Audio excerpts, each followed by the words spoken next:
séria. Eu queria tratar um pouco com vocês a respeito do tema que está sendo discutido, a ideia de sermos livres. E o que eu gostaria de colocar são alguns pensamentos para que nós pudéssemos trabalhar nesses momentos, especificamente a respeito do que significa isso. Porque nós vivemos num contexto onde, literalmente, verdades e absolutos praticamente não são mais tratados como coisas que existem. Dentro da área de ciência, eu digo que essas são áreas, ou seja, verdade e absolutos estão em extinção, o que não é verdade. Por exemplo, eu gostaria de colocar algumas ideias a fim de que nós pudéssemos trabalhá-las. Como será que a ciência consegue fazer certas coisas espetaculares? Por exemplo, alguns eventos desse ano de 2012, aqueles que puderam olhar um pouquinho, domingo passado praticamente, dia 20, nós estamos vendo um pouquinho a respeito de um eclipse que é muito, muito raro. Ele é chamado eclipse anular, ou seja, a Lua não preenche certinho o círculo do Sol. Mas como é que foi possível saber desse eclipse anos e anos antes dele acontecer? Daqui praticamente uma semana nós teremos um outro evento muito interessante, é o planeta Vênus passando na frente do Sol. Isso ocorreu praticamente em junho de 2004, dia 8 de junho, irá ocorrer novamente agora, dia 5, e infelizmente para nós aqui no Brasil isso não será visível. Portanto, se você perdeu de 2004, eu tenho péssimas notícias para você, a menos que você corra em algum lugar lá na Ásia para poder ver o que vai acontecer, porque o próximo que irá acontecer será em dezembro de 2117. Eu lamento informá-lo, você será um fóssil no momento, naquela época, mas eu creio que você tem condição de entender do que eu estou falando. Em outras palavras, como a ciência consegue prever tais exemplos com tamanha precisão? Como é que a gente sabe disso? Porque nós somos informados que verdades não existem, absolutos não existem, e como é que nós sabemos quando coisas vão acontecer? Porque existe um falso ensinamento que está rodando por aí, que está contaminando o mundo atual. Esse falso ensinamento tem tudo a ver com a fé que nós dizemos ter e acreditar. Eu creio que você já está cansado de ouvir essas coisas. Tudo é relativo, absolutos não existem. Eu passei uma experiência muito interessante alguns anos atrás com respeito a isso, porque numa universidade, após dar a palestra, justamente foi essa a proposta feita por um professor, e ele disse: todos nós sabemos que absolutos não existem.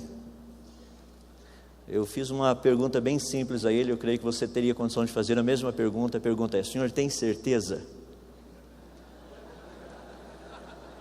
É uma pergunta básica, qual a resposta? Se ele respondesse sim, seria um absurdo, ele acabou de dizer que absolutos não existem. Ele não poderia dizer sim. Se ele falasse não, seria péssimo para a imagem dele, porque ele disse que absolutos não existem. Em outras palavras, ele perdeu uma grande oportunidade de ficar de boca fechada. Nós precisamos aprender a tratar com essas questões. Absolutos existem, verdade existe.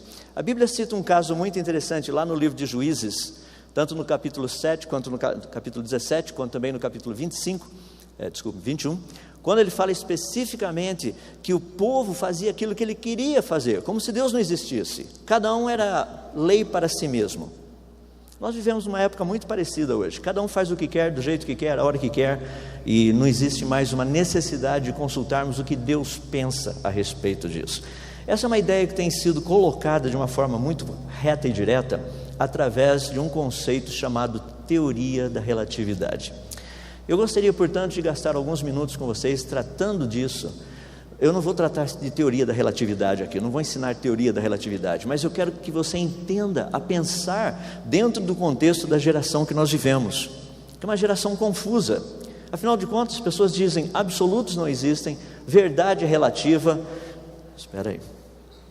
Albert Einstein, quando ele desenvolveu a sua teoria da relatividade, ele descreveu de uma forma muito interessante. Segundo a relatividade, duas coisas ocorrem. A primeira delas é a contração do espaço e o segundo a dilatação do tempo. Só coloquei as equações bonitinhas aí, cai no vestibular, se você vai fazer vestibular, aprenda. Mas o que eu quero que você perceba nessas equações é que as pessoas falam: não, então tudo é relativo, tempo é relativo, espaço é relativo, tudo é relativo. Não é verdade.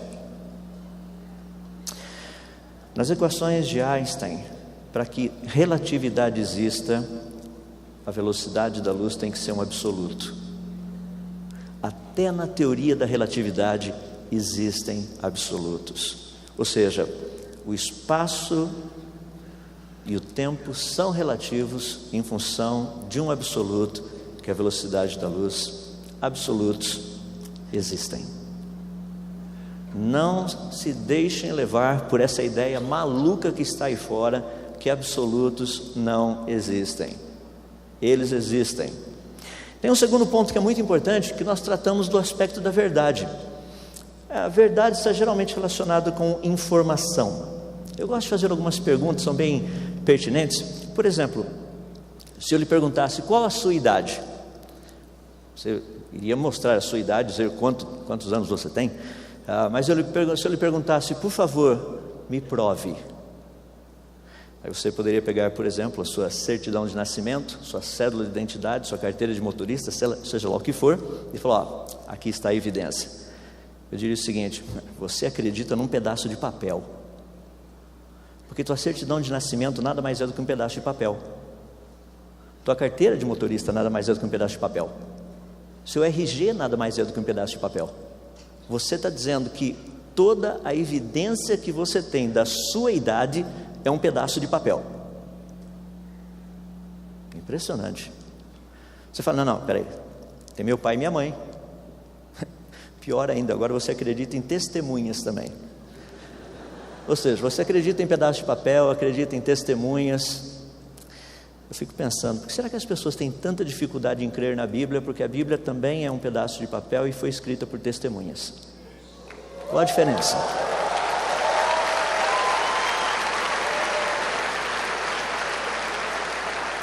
Nós simplesmente acreditamos em coisas.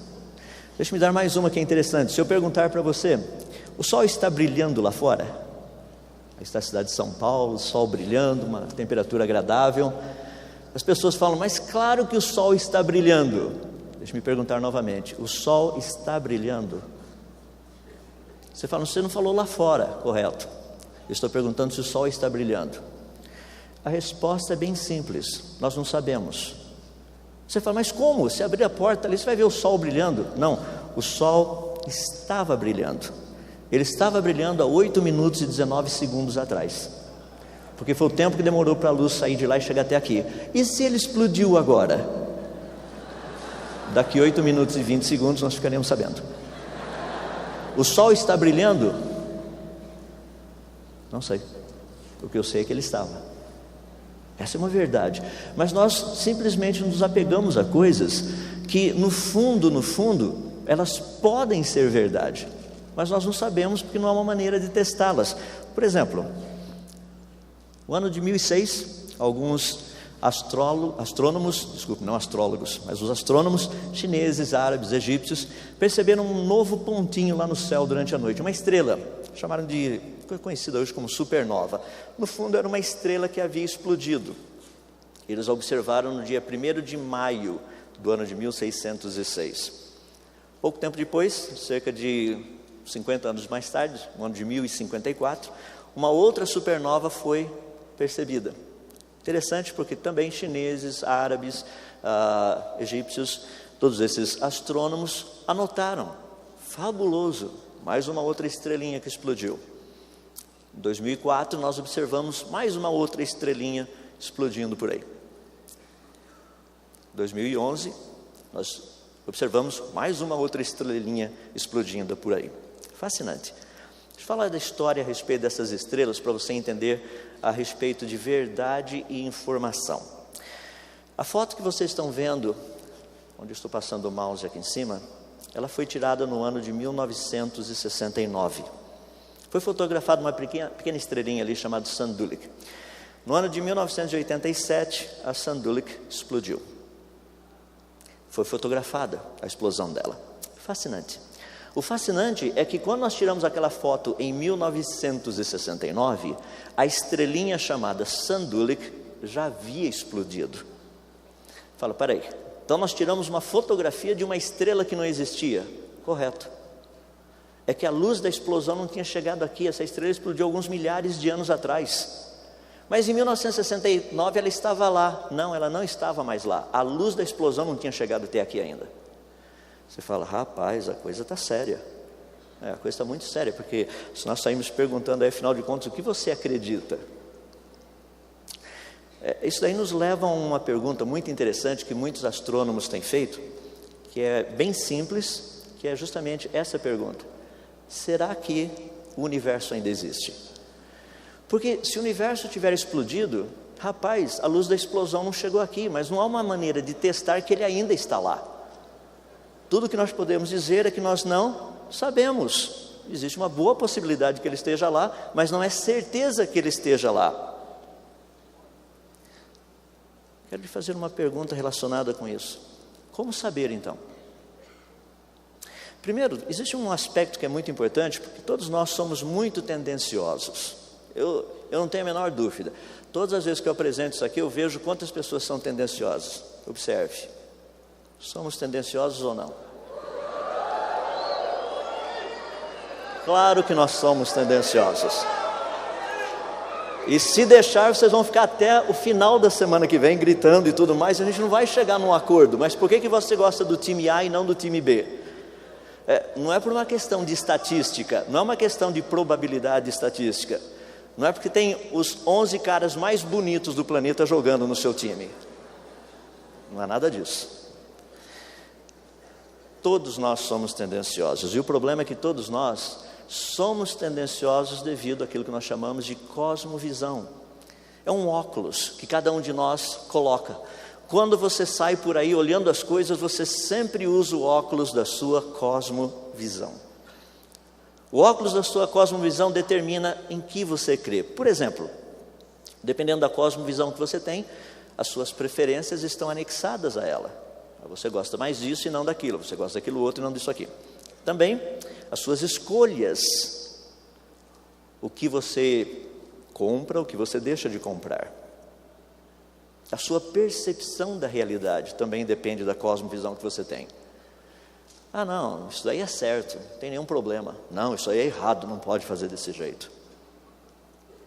Questão da informação que você recebe, o filtro que você usa para escolher as coisas. As pessoas estão falando alguma coisa, você está lá do outro lado do planeta ligado em qualquer outro negócio. Por quê? Porque aquela informação não é relevante. Por que ela não é relevante?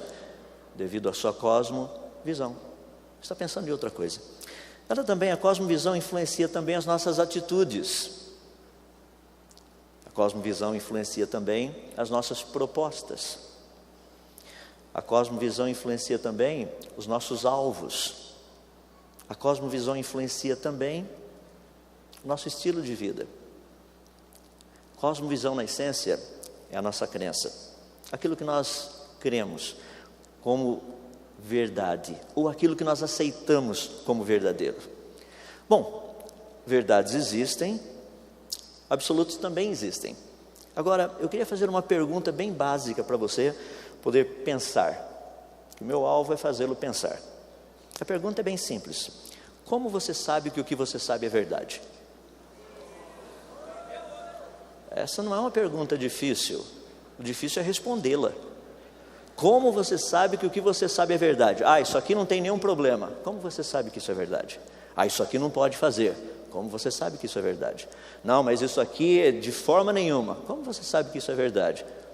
Então nós precisamos entender um pouco a respeito disso, do que nós sabemos ser verdade e a verdade propriamente dita. Por exemplo, nós precisamos aprender a diferenciar entre o que a ciência fala e aquilo que é preferência científica. Eu fico assim impressionado porque dentro da área da ciência, como um físico, matemático, eu vejo que as pessoas estão hoje brigando por preferências, não mais por ciência. Deixa eu dar um exemplo bem simples. Talvez um dos mais conhecidos ateus no mundo atualmente, Richard Dawkins, ele diz o seguinte: Darwin o chutou, esse ou aí é Deus, tá?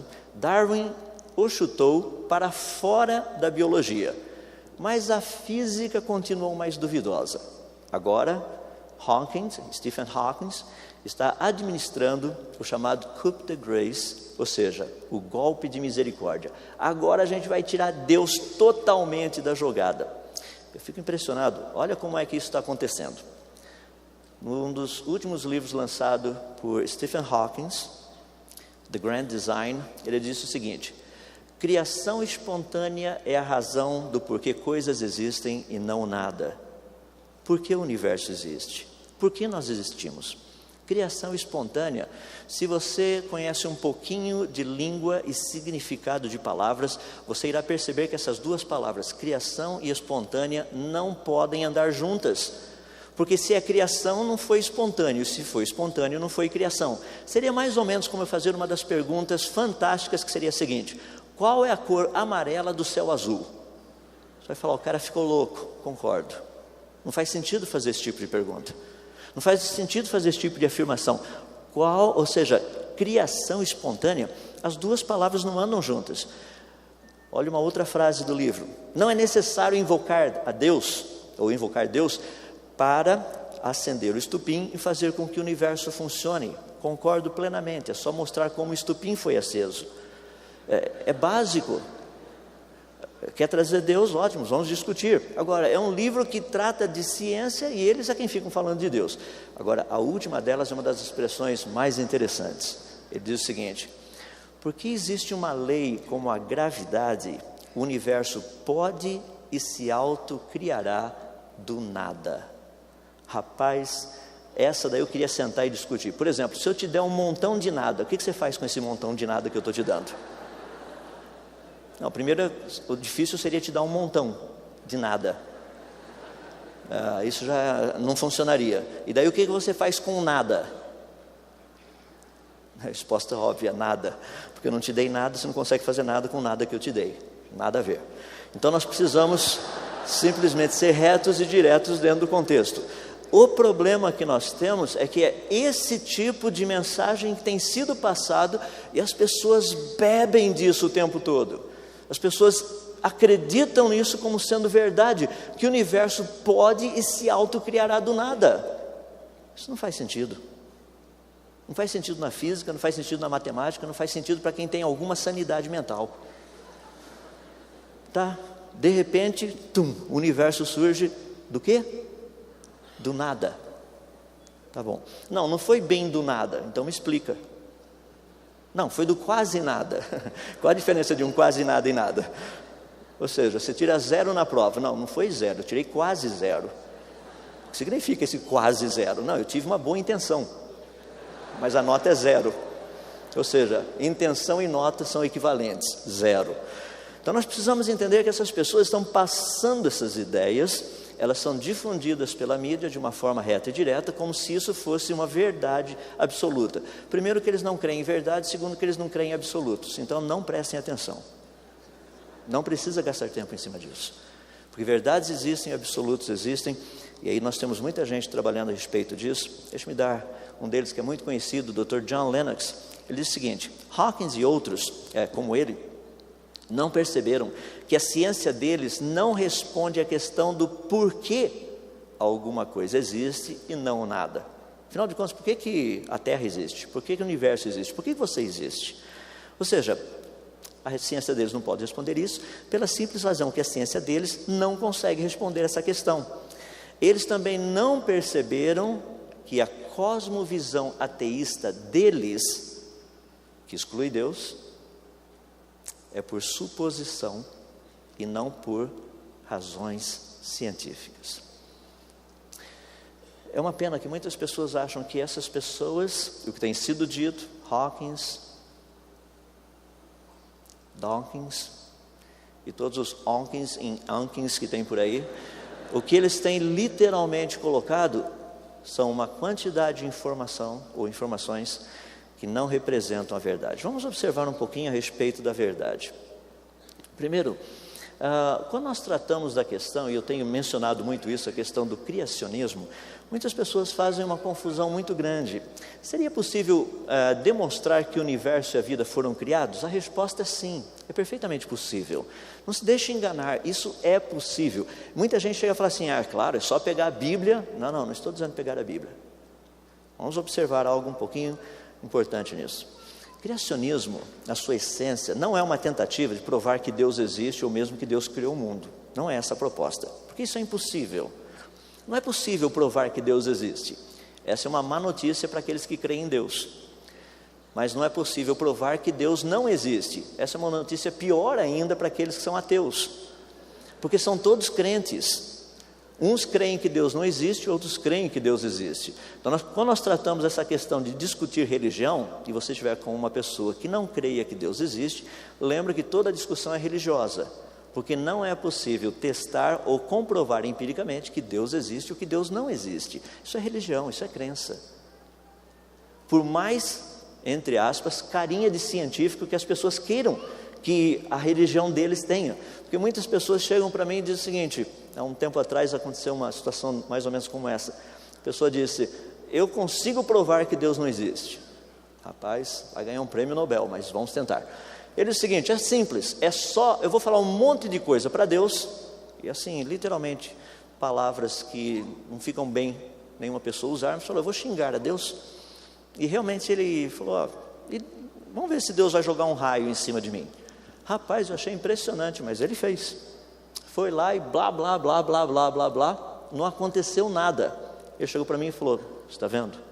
Deus não existe. Eu falei: pelo contrário, você acha que você é tão importante para Deus gastar um raio dele com você? Isso é ridículo. Eu acho que Deus usa sua demonstração de quem Ele é para aqueles que o buscam. Foi por isso que o Senhor Deus deixou provas claríssimas para aqueles que o buscam e evidências difíceis de serem encontradas para aqueles que o rejeitam. Mas para aqueles que o buscam, as evidências estão aí. Portanto, nós temos uma possibilidade de trabalhar dentro dessa questão de coisas criadas ou terem surgido espontaneamente do ponto de vista da ciência. Tanto é que a própria palavra criacionismo não tem nada a ver de religioso. Esse ismo que vocês estão vendo no final fala de um sistema, um princípio, e a primeira parte que trata da criação está relacionado com um ato ou um processo por meio do qual alguma coisa é trazida à evidência. E não estou falando de coisas assim, geração espontânea, porque geração espontânea não é um processo natural, certo? Não é. Então nós temos que criacionismo nada mais é do que um conjunto de propostas científicas e testáveis que demonstram que a vida e o universo e a complexidade que neles existe não teria vindo à existência por meio de processos naturais e leis da natureza. É bem simples a coisa, não é difícil, não é complicado. Então, quando nós tratamos essas questões, muitas pessoas fazem algumas confusões quando nós tratamos dos tipos diferentes de criacionismos. E deixe-me colocar para que você entenda, para poder discutir com sabedoria, com uma pessoa que tem interesse em falar a respeito dessa questão. Afinal de contas, o universo foi criado ou não? Deixa eu fazer uma pergunta bem básica, de novo. Olha que interessante, qual a sua idade? Você não consegue provar nem a sua idade, e você acha que cientista consegue provar a idade do universo. Você não consegue dizer se exatamente quantos anos você está vivo, e os cientistas conseguem dizer há quantos anos o universo existe. É possível fazer uma estimativa? Claro que sim. Ao olhar para você, eu diria: você não tem 6 meses de idade. Mas eu diria também, dependendo de quem é você, eu falar: você também não tem 80 anos de idade. A menos que você seja um Benjamin Button, está indo na direção contrária, daí outra história, daí eu não teria nada para falar. Mas se você é uma pessoa normal desse planeta, é possível fazer uma estimativa. Você fala: mas é isso que os cientistas fazem. A pergunta é se eles estão certos. Então nós precisamos aprender a testar. Então é possível, seria possível demonstrar que o universo e a vida teriam vindo à existência espontaneamente? Seria possível demonstrar que o universo e a vida não teriam vindo à existência espontaneamente? A resposta é sim. E aí é onde você encontra as diferenças entre criacionismo científico, criacionismo bíblico, criacionismo religioso. Todos eles são diferentes. Vou dar uma passadinha rápida só para você entender. No criacionismo científico, nós trabalhamos com leis da natureza e processos naturais. Só isso. Afinal de contas, se eu pegar algo aqui, largar por 1 bilhão de anos, o que vai acontecer? Depende de qual processo natural estaria ocorrendo durante esse 1 bilhão de anos. Se não tiver processo natural nenhum, não vai acontecer nada. Eu brinco com as pessoas: se você colocar um copo de água destilada, pegar essa aguinha, colocar dentro de um tubo de ensaio, colocar um pouco de pó, ou seja, terra do planeta Terra, destilada, dentro do tubo de ensaio também, colocar um pouquinho de ar totalmente assim, sem nenhuma contaminação, nadinha, tchum, e fechar. Dali 1 bilhão de anos você teria o quê? Aquilo que você colocou e mais nada. Você fala, mas com a Terra foi diferente. Dá para seguir o raciocínio? Por que com a Terra seria diferente daquilo que com um tubo de ensaio a gente sabe que não acontece? Quando nós tratamos, portanto, dessas questões, o criacionismo científico trata de todas essas áreas. Criacionismo religioso não. O criacionismo religioso é aquele que diz por que um certo Deus teria criado o mundo, por que um Deus, sei lá o que, teria achado bom fazer a Terra. Geralmente eles estão contando aquilo que eles acham que é Deus, em última análise. Ou seja, um Deus extremamente solitário resolveu criar a humanidade. Que maravilha. Depois que ele viu o que ele criou, ele foi fazer outra coisa. Falou assim, que dor de cabeça esse povo que eu criei. Eu não vou destruir porque daí pega mal para a minha fama. Então eu não vou fazer nada disso. Afinal de contas, a Bíblia fala disso. Por que Deus teria criado o mundo? Não, a Bíblia trata do criacionismo descritivo. Deus vai contando o que ele fez.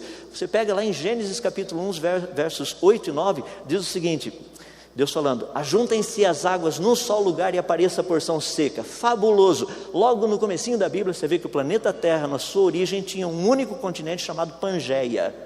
Está na Bíblia, no primeiro capítulo. Esse ano, 2012, é que nós estamos comemorando 100 anos dessa proposta.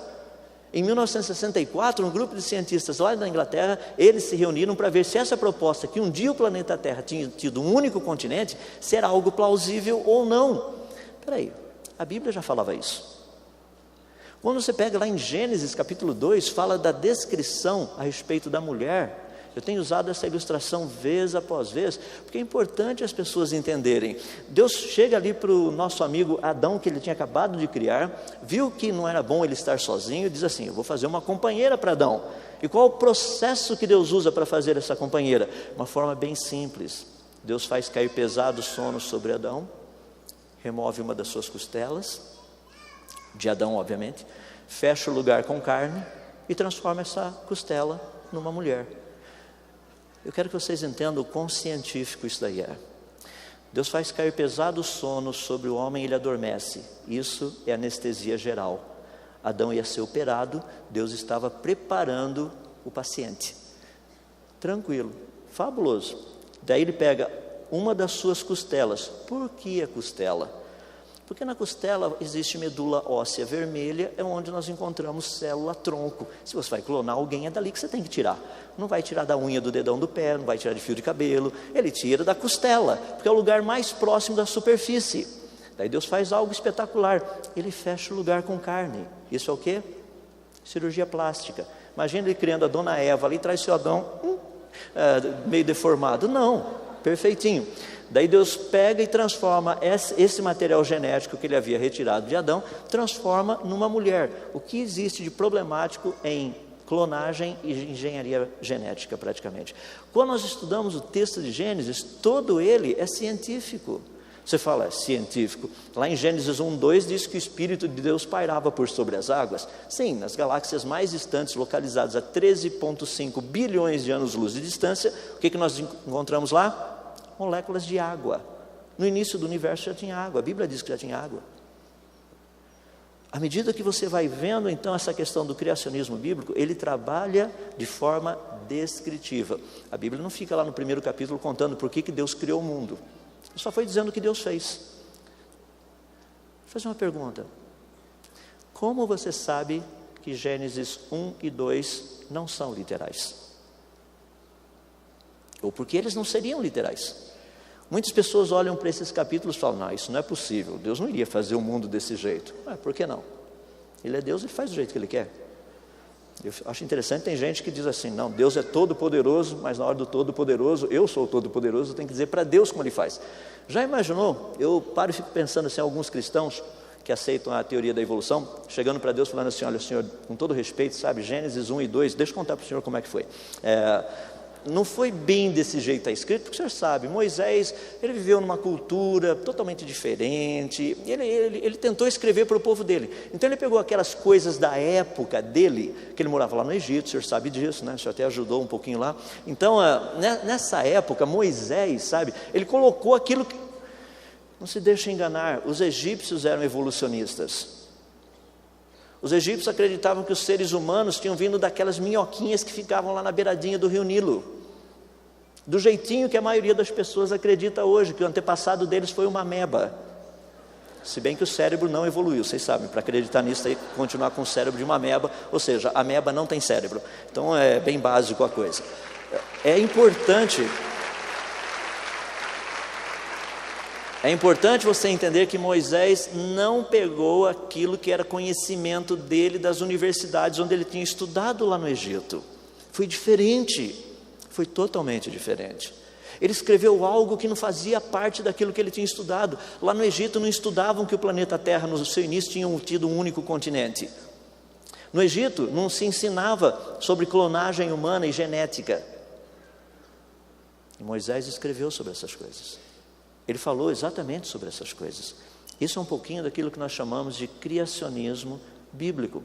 Dentro do criacionismo científico, nós não tentamos provar que a Bíblia está certa ou que Deus existe, nada disso. Mas quando nós olhamos a quantidade de cientistas que existem por aí, só para você ter uma noção, deixa eu pegar dois deles. Um deles, William Thompson, disse o seguinte: uma quantidade imensa de provas contundentes de design inteligente e benevolente encontram-se ao nosso redor. Existem cientistas que estão plenamente convencidos que Deus criou o mundo. Existem outros que estão plenamente convencidos que o mundo foi criado. Existem outros que estão tentando provar que o mundo surgiu espontaneamente. Isso é verdade. Um outro que é muito conhecido, James Prescott Joule, dizia o seguinte, que o próximo passo, após o conhecimento e obediência à vontade de Deus, deve ser conhecer alguns dos seus atributos de poder e bondade manifestos nas obras das suas mãos. O Joule, é o Joule das unidades de energia que nós estamos tão habituados a trabalhar, pelo menos cai no vestibular. Quando nós olhamos para esse tipo de informação, a pergunta que eu lhes faço é: por que essa informação não nos é passada? Por que a mídia não mostra de grandes homens que trabalharam na área da ciência e acreditavam que o universo e a vida tinham sido criados? Quais seriam as evidências? Deixa eu me dar algumas delas.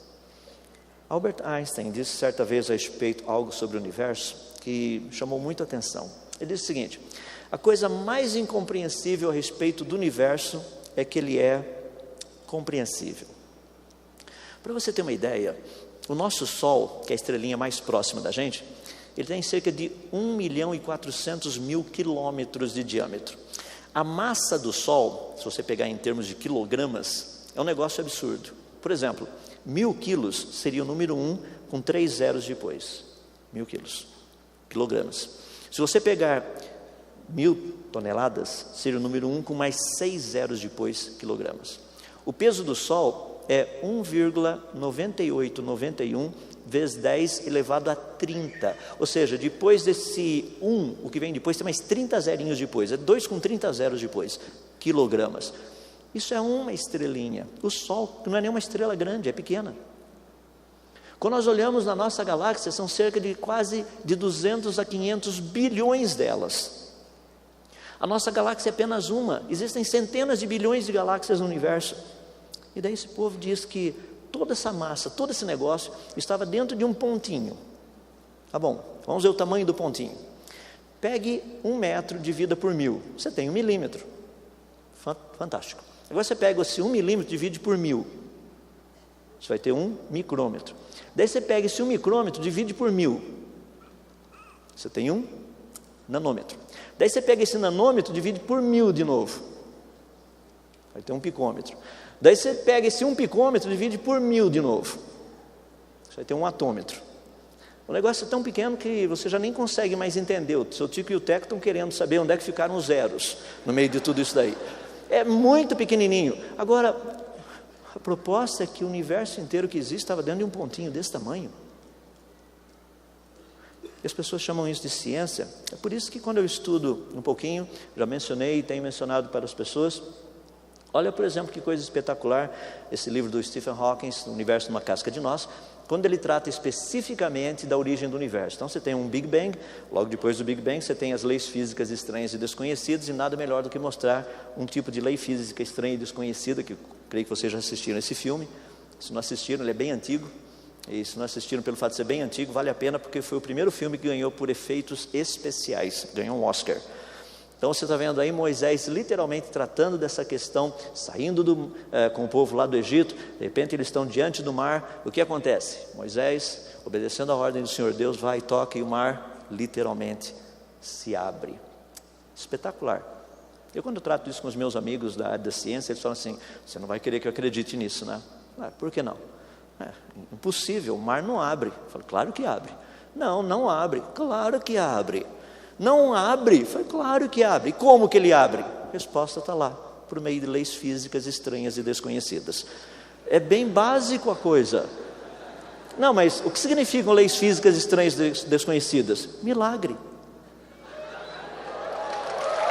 É a teoria do Big Bang. Leis físicas estranhas e desconhecidas nada mais é do que um grande milagre. Então vamos pegar as leis conhecidas. As leis conhecidas são muito legais. Por exemplo, termodinâmica. Para aqueles que estão familiarizados, vocês sabem como é que funcionam essas equações bem simpáticas.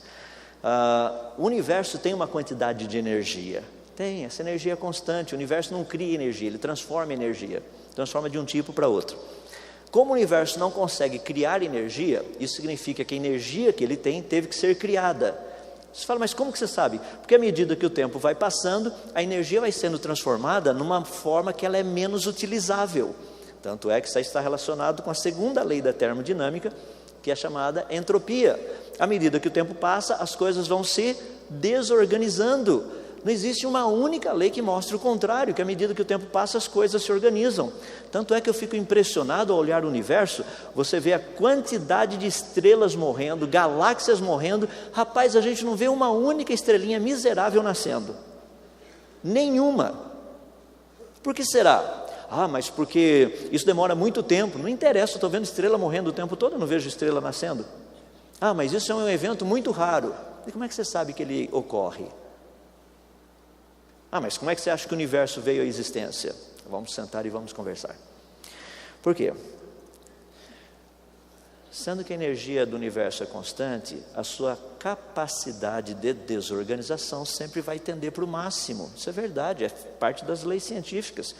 Quando você pega, por exemplo, a questão específica dessa desorganização do universo, o caminho que ele está seguindo, Helmholtz disse: à medida que o tempo passa, o universo vai se desorganizando mais e mais. Então ele deve ter sido energizado lá num passado finito, por meio de uma lei que por meio de um processo que violou a segunda lei da termodinâmica. Ou seja, só tem uma explicação: o universo foi criado. Quando você pega, por exemplo, outras pessoas tratando dessa ideia, todas elas dizem a mesma coisa: o universo só poderia ter sido criado, porque espontaneamente qualquer coisa vai do organizado para o desorganizado. Olha a tua vida. Não estou dizendo que sua vida está desorganizada, estou dizendo assim, as situações que você encontra.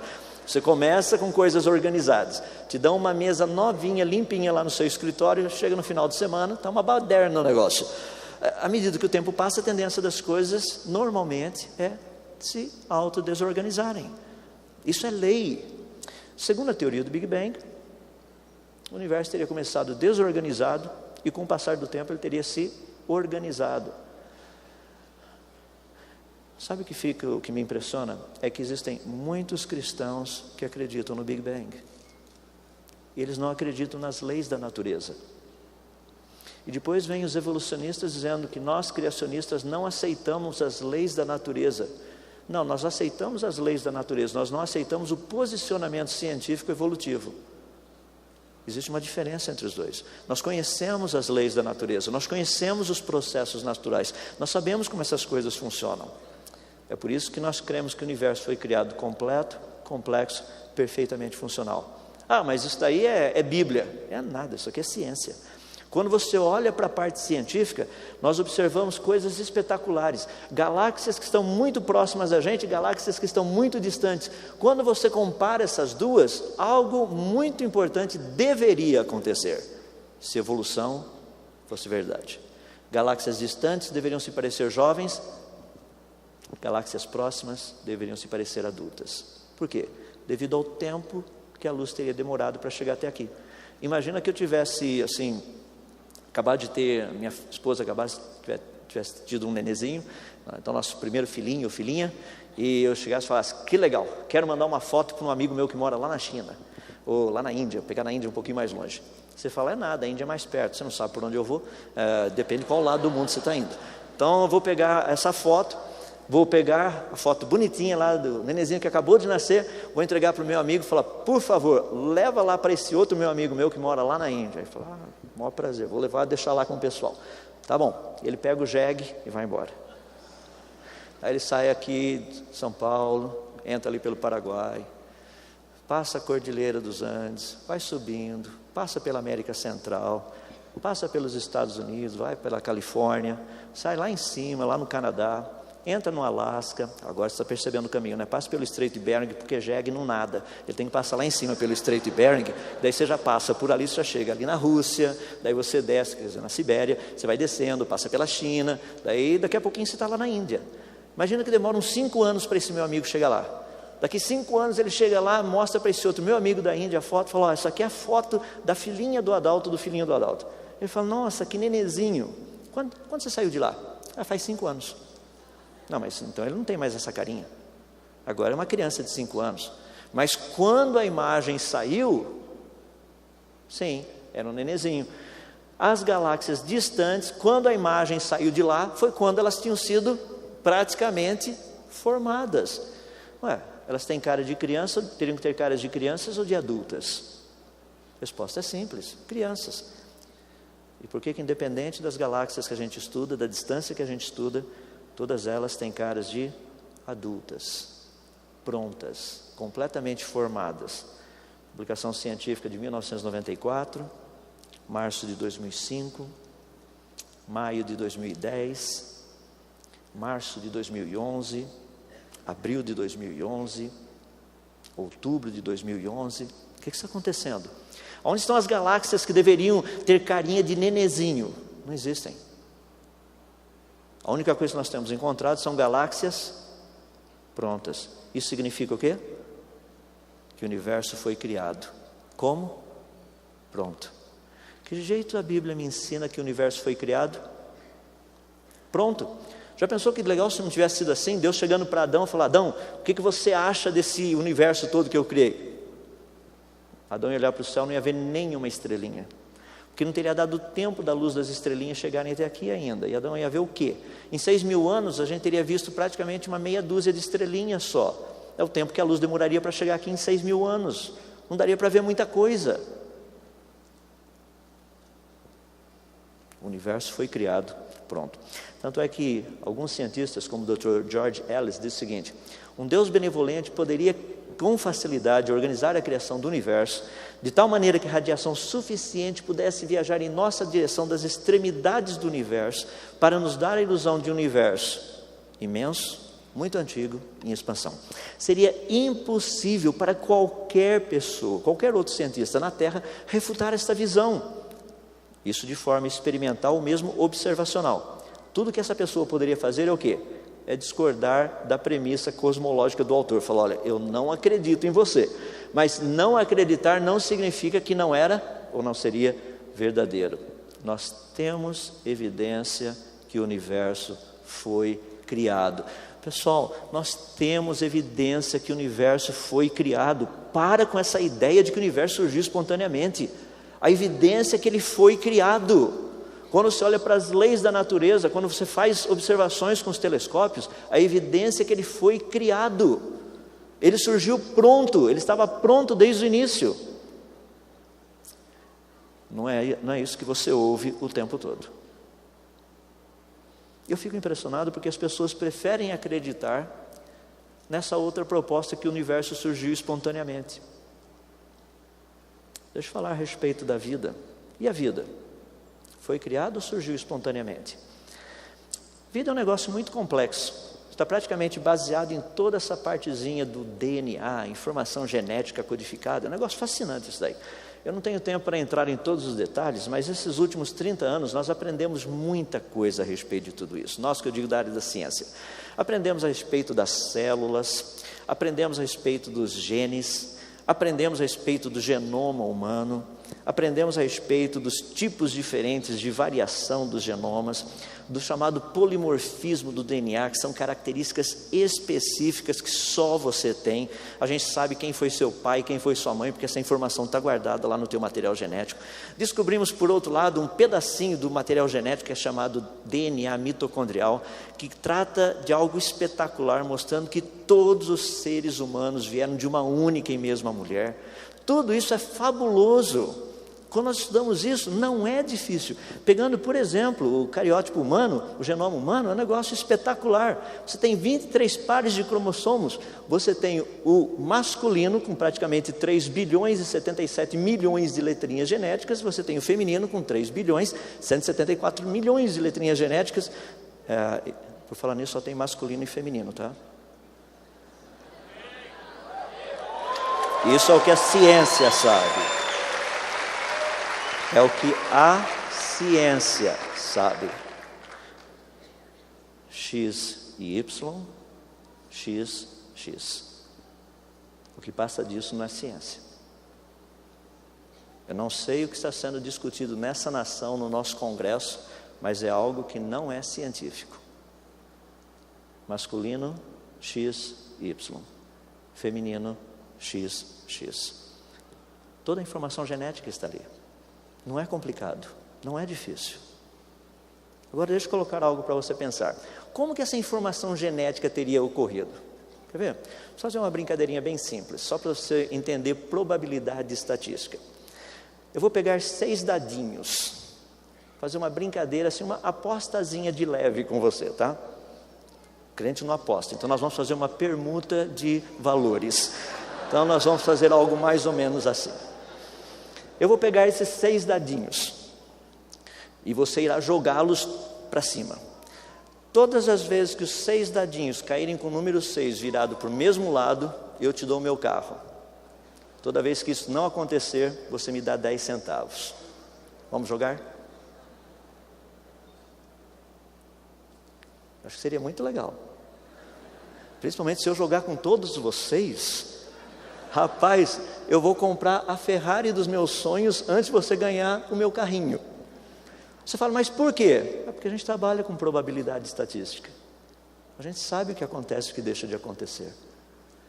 Qual seria a maneira como essa organização da informação genética teria ocorrido no ser humano? Na vida, de uma forma geral. Nós sabemos que vida não é resultado de forças ou movimentos aleatórios. É algo extremamente planejado, é resultado de informação codificada. Nós sabemos que matéria inorgânica é básica para a existência da vida, para a formação de organismos vivos, mas isso não por meio de processos naturais, é por meio da informação. Nós sabemos isso, e nós sabemos que vida somente existe através de informação genética, a qual não surge do nada espontaneamente. Nós sabemos disso. Você fala, mas como é que vocês sabem? É porque existe muita pesquisa a respeito.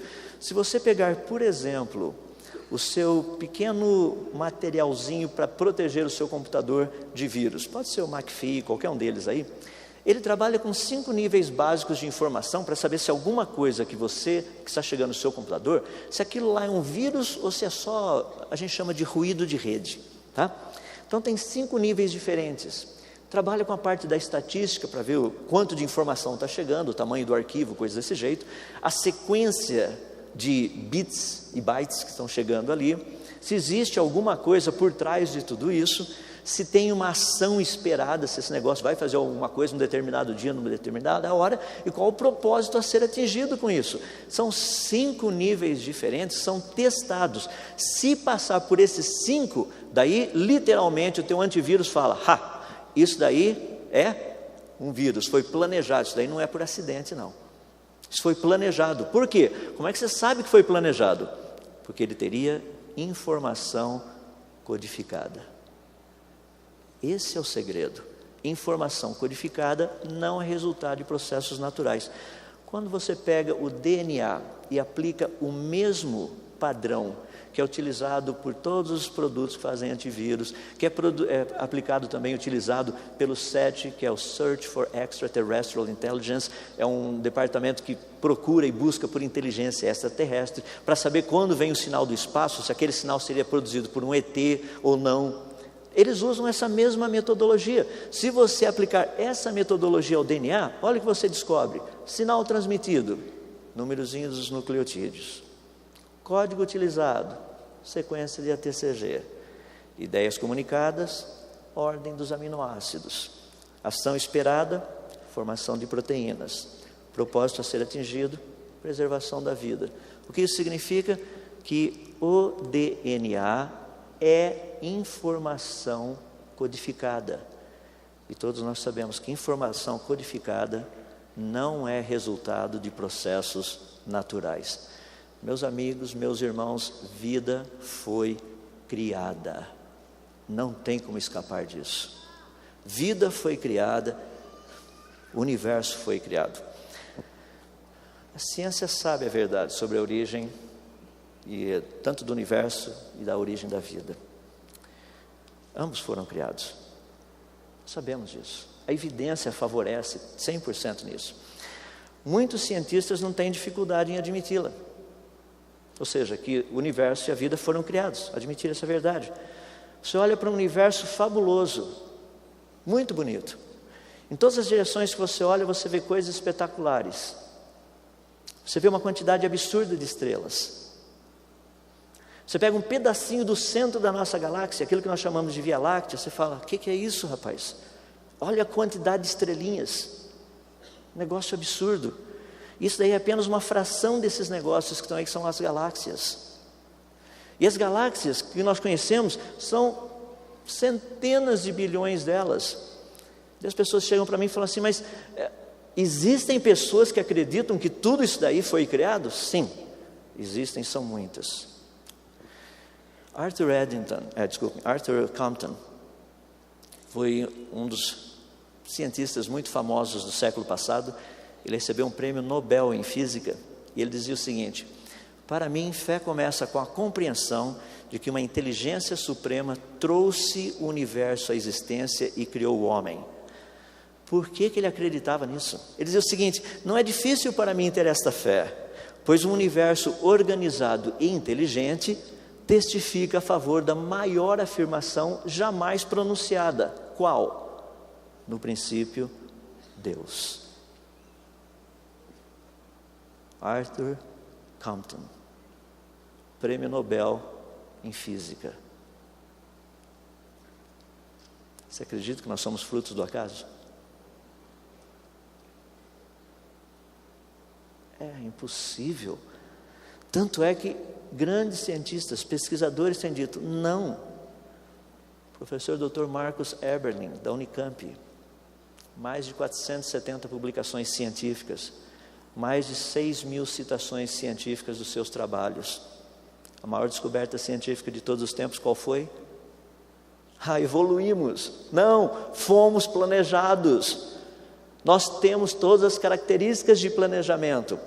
Tanto é que muitos cientistas falam a respeito disso. Mas a mídia, a maneira como nós somos bombardeados com essa informação, parece que nós somos uns ETs se nós acreditássemos nisso, que o universo e a vida foram criados. Dr. Henry Margneau, que foi professor na Universidade de Yale por muitos anos, disse o seguinte: ao dar a ele, ou seja, ao ser humano, uma entidade, um corpo, incluindo um cérebro, e ao criar as leis da natureza, as quais aplicam-se ao homem também, as quais podem ser compreendidas e interpretadas pelo homem, Deus nos dotou com livre arbítrio e, portanto, com responsabilidade pessoal. Nós não somos máquinas. Isso deve ser considerado um dom de Deus, ou um ato derradeiro de graça divina, mas o que tem sido passado é que nós deveríamos apenas viver e nos comportar como se fôssemos máquinas. Existe uma razão para isso, e eu gostaria de concluir mostrando o porquê dessa razão. Eu passei um pouco de informação para você poder debater, conversar com as pessoas de uma forma inteligente. Poder falar para eles: olha, o universo e a vida foram criados. O universo e a vida não são frutos do acaso, de um negócio, talvez aí, uma doutrina chamada geração espontânea, que não é um processo natural. Não é. O universo e a vida foram criados. As evidências científicas são a favor. Nós temos grandes cientistas que apoiam essa ideia. Mas por que as pessoas têm tanta dificuldade com isso? Primeiro, a ciência não consegue demonstrar que o universo e a vida foram criados por Deus. Mas a ciência consegue demonstrar que o universo e a vida foram criados. Deixa eu me dar uma parte bem legal, porque, afinal de contas, a ciência responde quem é o Criador? Não, a ciência não tem condição de responder isso. Mas a ciência pode nos indicar, dentre as muitas possibilidades, qual seria a provável. O que nós sabemos é que o mundo foi criado. Isso é uma afirmação científica, é uma afirmação fundamental, e nós podemos dizer com um alto grau de confiança, partindo da ciência, que o Deus da Bíblia foi quem criou o mundo. Você fala, mas está escrito na Bíblia. Eu sei, mas você vai conversar com um Zequinha lá que não conhece e não acredita na Bíblia. Você fala para ele: olha, Deus criou o mundo. Ah, como é que você sabe? Está escrito na Bíblia. Mas eu não acredito na Bíblia. Acabou a conversa. Mas se você chegar para ele e falar assim: olha, o mundo foi criado. Mas como é que você sabe que o mundo foi criado? Pelas leis da natureza e pelos processos naturais. Daí você explica para ele. Você chega e fala assim: e quem teria criado? Fala: deixa eu mostrar pela ciência uma boa dica. Daí você me diz o que você acha. Porque existem muitas religiões, vocês sabem disso. Cada religião diz que foi o seu Deus ou a sua entidade suprema, ou seja lá o que foi que teria criado. A Bíblia é um pouco diferente de todos os demais. Por quê? A Bíblia não é um livro politeísta, ou seja, a Bíblia não fala que existem muitos deuses. A Bíblia diz que existe um Deus, mas a Bíblia nos diz que esse único Deus, ele existe na pessoa do Pai, do Filho e do Espírito Santo. Ou seja, é um Deus, mas três pessoas. Porque as pessoas têm a tendência de dizer mais ou menos assim: aqui existe Jesus, o Espírito Santo e Deus. Não, existe o Pai, o Filho e o Espírito Santo. Os três, e aí o português está errado, mas a teologia está correta. Os três é Deus. É como um triângulo, você tem três lados, cada lado dele é triângulo, mas um lado sozinho não é triângulo, dois lados sozinhos não seria um triângulo, você precisa dos três lados.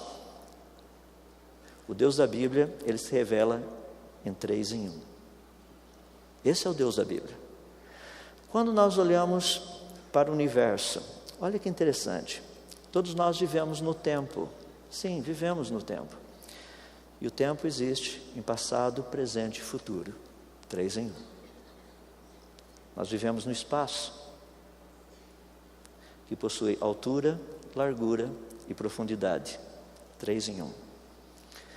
O que nós conhecemos é feito de matéria, e a base da matéria são os átomos, os quais são constituídos de prótons, nêutrons e elétrons. Quando você estuda a matéria, de uma forma geral, ela sempre se apresenta em sólido, líquido ou gasoso. Quando você estuda a base do funcionamento dos seres vivos, você tem DNA, RNA e proteínas. Quando você estuda a maneira como a codificação genética é feita, são sempre 3 nucleotídeos. Quando você estuda a música, você estuda melodia, harmonia e ritmo. E quando você quer colocar um banquinho em pé, você precisa de 3 pezinhos. Vou fazer uma pergunta. A característica da natureza é 3 em 1. Essa é a característica que a natureza possui.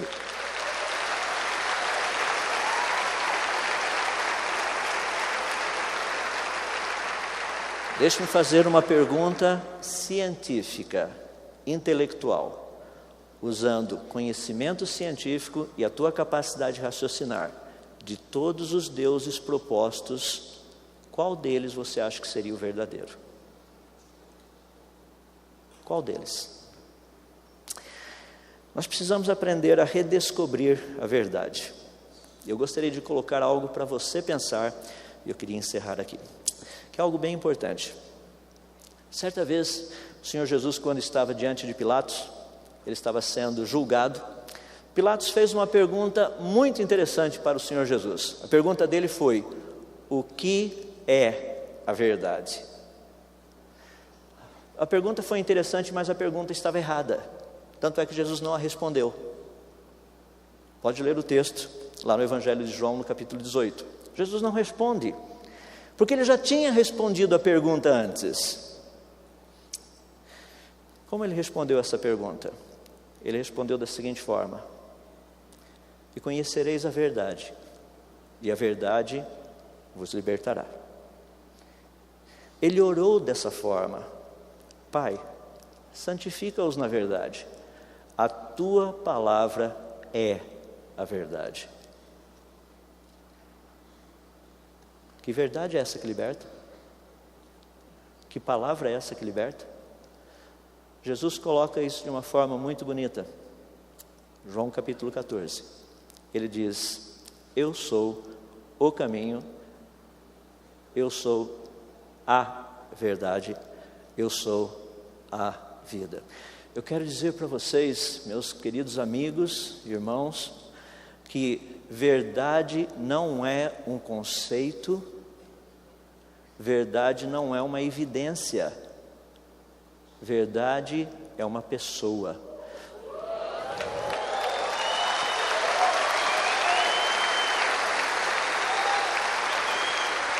E para ficar bem claro, tudo que essa pessoa diz é verdadeiro, tudo que essa pessoa pensa é verdadeiro, tudo que essa pessoa faz é verdadeiro. E é possível conhecê-lo.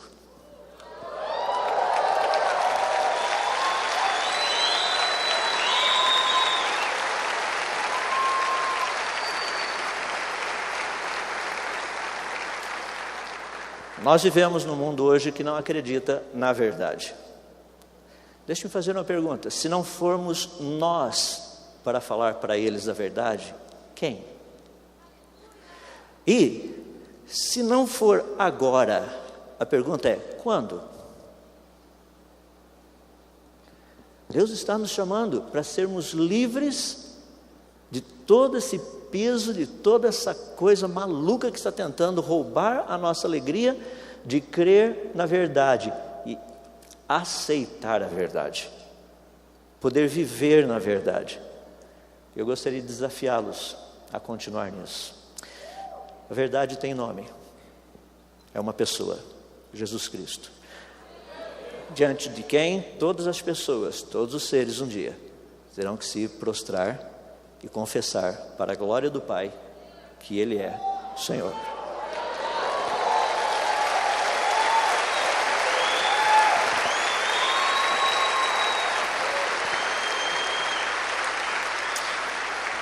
Essa é uma das razões pelas quais eu gosto de fazer ciência, e gosto de estudar ciência, porque Ele, Jesus, é o Filho amado.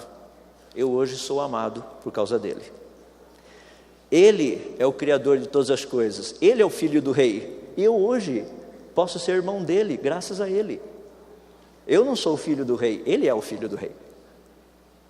Eu hoje tenho comunhão com Ele, e por ter comunhão com Ele, Ele me leva até o Pai. Precisamos viver essa realidade, precisamos andar nessa realidade. Eu espero que, à medida que você conhece mais da realidade do Senhor Jesus, que nós tivemos a oportunidade de cantar agora de pouco aqui, de tantas formas e tantas maneiras diferentes, você possa entender a grandeza do porquê Deus nos trouxe à existência. Foi para Ele. Deus não te trouxe à existência porque você é importante, é porque Ele é importante. É porque Ele é o único digno de toda honra, toda glória, todo louvor. Gostaria de orar com vocês, e daí nós passar a palavra ao pessoal e dar continuidade. Vamos orar.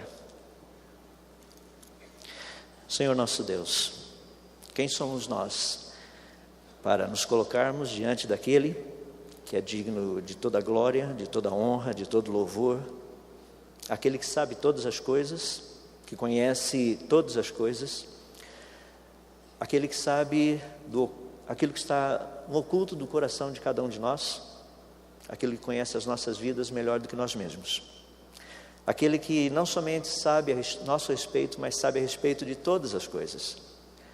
Como que nós, tão finitos, tão pequenos, poderíamos nos aproximar de um Deus tão grande? Um Deus coroado de tanta honra, tanta glória, tanto louvor, digno de toda adoração.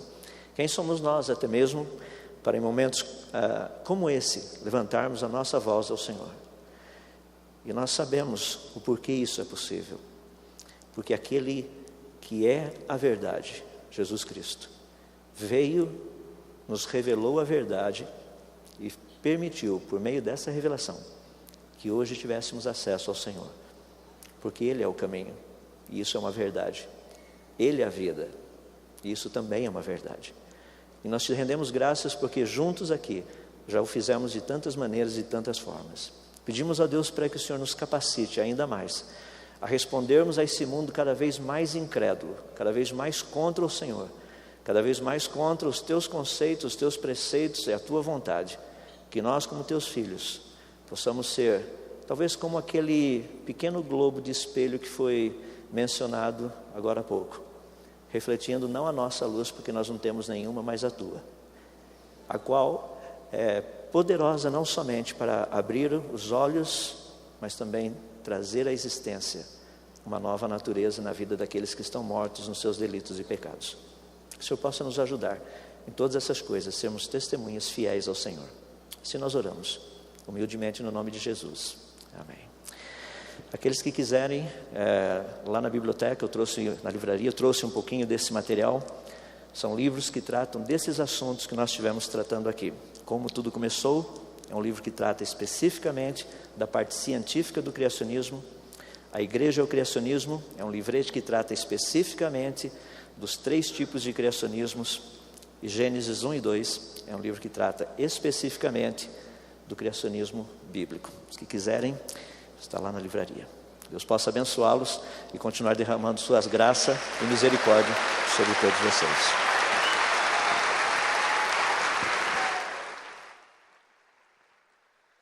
Pessoal,